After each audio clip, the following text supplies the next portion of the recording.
Hello friends, मेरे YouTube channel English वे में आप सभी का स्वागत है।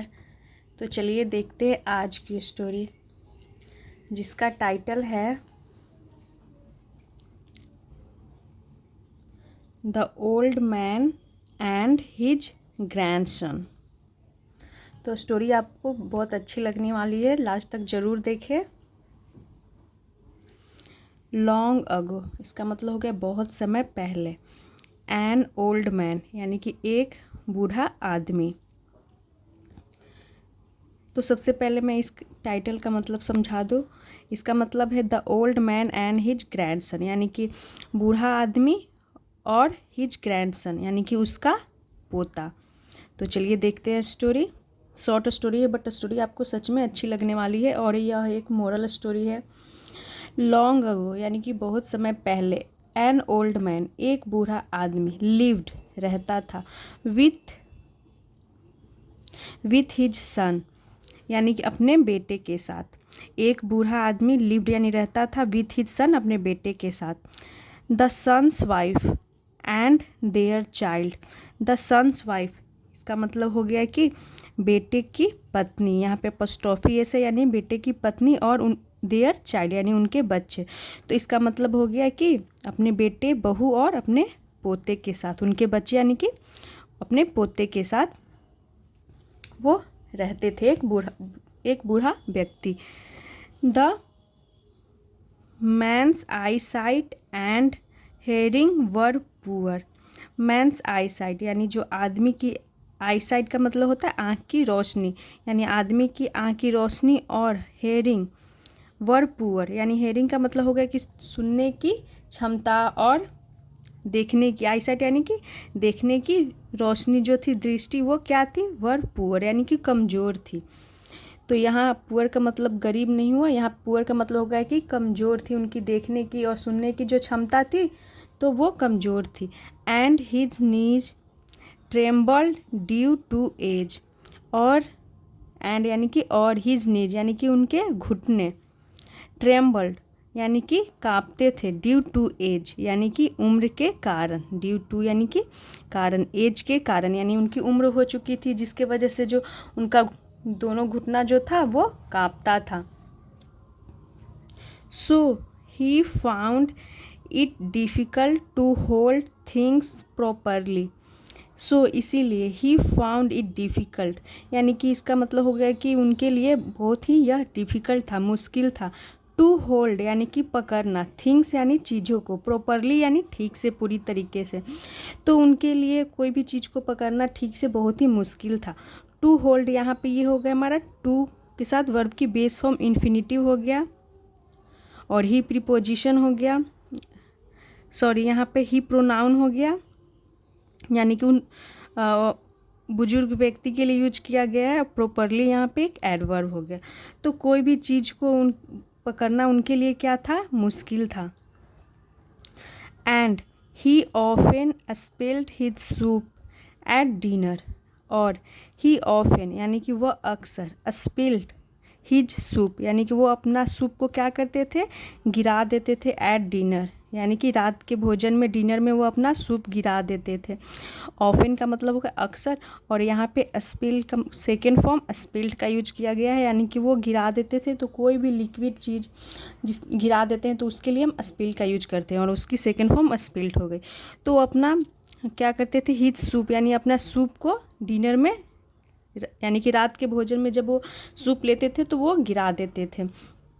तो यहाँ पे डिनर या फिर ब्रेकफास्ट और लंच, इन सब में हम एट प्रीपोजिशन का यूज करते हैं। बोलने में तो आता है कि ब्रेकफास्ट में, डिनर में, लेकिन हम उसके लिए इन प्रीपोजिशन नहीं, एट प्रीपोजिशन का यूज करते हैं। वन डे एक दिन। As the old man was eating soup. As, तो एज का यहाँ पे मतलब हो रहा है जब। द ओल्ड मैन यानी कि बुजुर्ग व्यक्ति। वाज ईटिंग सूप यानी कि खा रहे थे सूप को।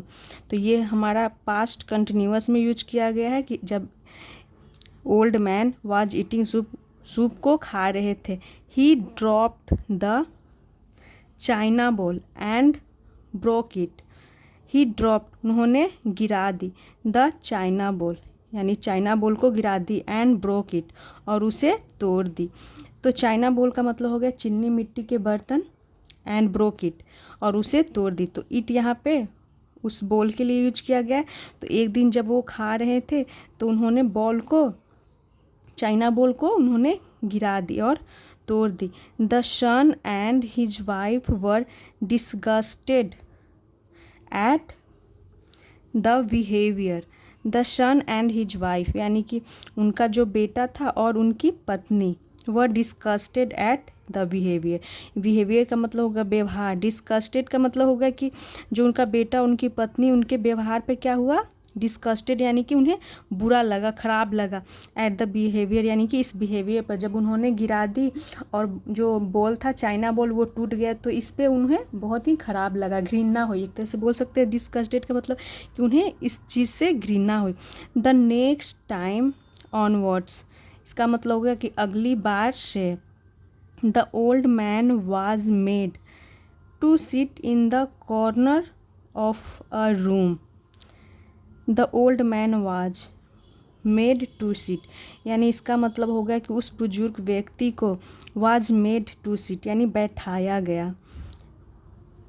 इन द कॉर्नर, कॉर्नर यानी कि कोने में, ऑफ अ रूम, एक रूम के कॉर्नर में बैठाया गया, और यानी कि रूम के कॉर्नर में बैठाया गया। और ये जो सेंटेंस है वाज के साथ वर्ब की थर्ड फॉर्म, ये पैसिव के रूप में लिखा गया है, और ये दिखा रहा है इस सेंटेंस में कि वो अपनी मर्जी से नहीं बैठते थे, उन्हें मतलब कि मजबूरन बैठना पड़ा, उन्हें बैठाया गया एक रूम के कॉर्नर में।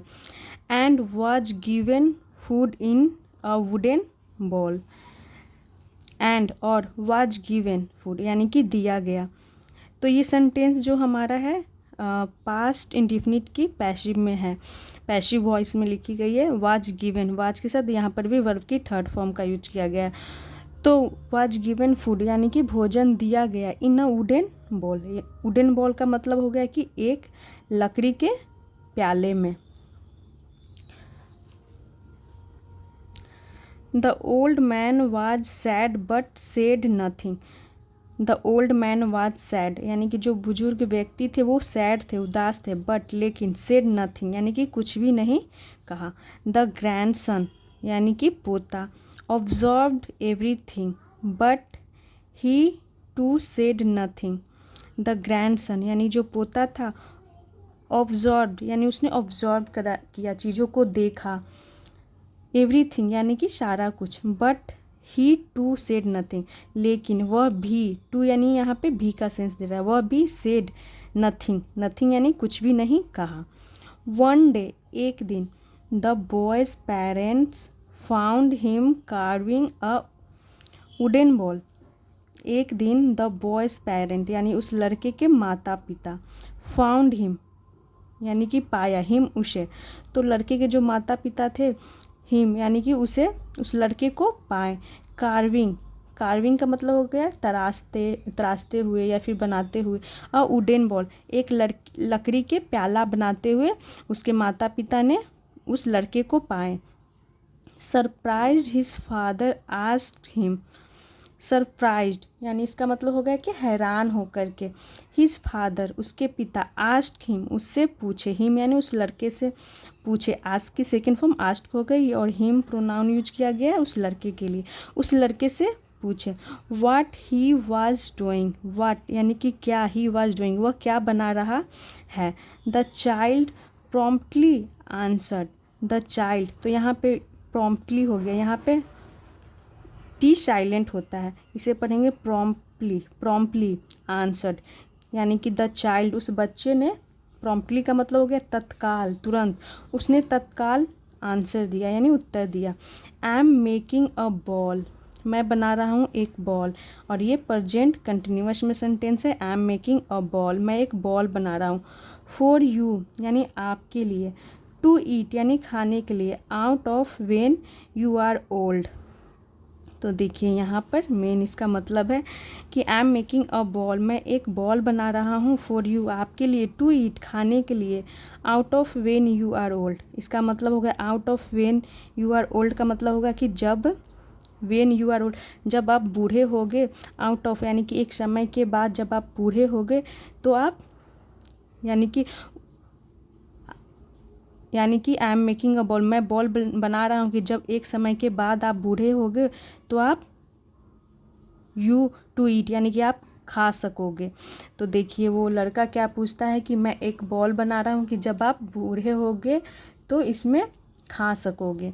Just like grandpa, just like यानी कि बिल्कुल, लाइक यानी जैसे, ग्रैंडपा यानी कि बिल्कुल दादाजी के जैसा, ग्रैंडपा यानी कि दादा, बिल्कुल दादाजी के जैसा, यानी कि जैसे कि उसके दादाजी को दिया गया था लकड़ी के वुडन बॉल में, तो वैसे ही वो बना रहा था अपने पेरेंट्स के लिए।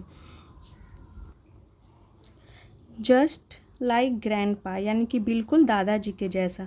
The couple realized their mistake, यानी जो कपल थे यानी उसके माता पिता, रियलाइज्ड यानी उन्हें एहसास हुआ, देयर मिस्टेक अपने गलतियों का, यानी उन्हें एहसास हुआ कि कैसे हम लोगों ने सच में गलत किया है, तो उन्हें उनका एहसास हुआ।